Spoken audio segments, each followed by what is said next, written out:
አንዷ ትላለች ትንሽ ነበርኩ እኔ እድሜ የሚያጨኝ ወንድ ሲመጣ አባቴ መለሳቸው እንዲህ በማለት ትምህርቷን እንድትጨርስ ፈልጋለሁ።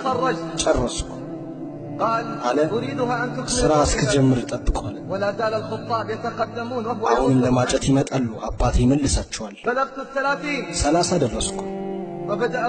እኔም ፍለጋ የሚመጡ ወንዶች ይቀንሱ ጀመሩ።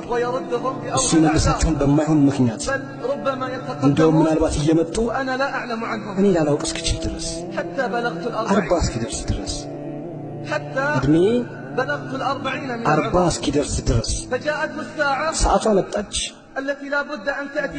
የግድ ሁሉም ላይ የምትመጣው ሰዓት የጣረ ሞት ሰዓት።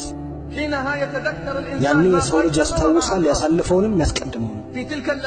በዛ ቅጽበት አባት አስታወሰ ያንን በደል በዚህች ልጅ ላይ የሰራውን በደል። ከዚያም ይቅርታ መጠየቅን ጀመረ። በመጨረሻው ሰዓት አለችው ወላሂ ይቅርታ አልልህም፣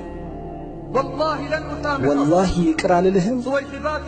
ጓደኞቼ እናቶች አያቶች ሆነዋል፣ እኔ በአራት ማዕዘን መሃል ነኝ።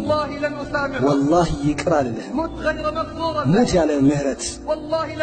ወላሂ ዱዓም አላደርግልህ፣ እስትግፋርም አላደርግልህ።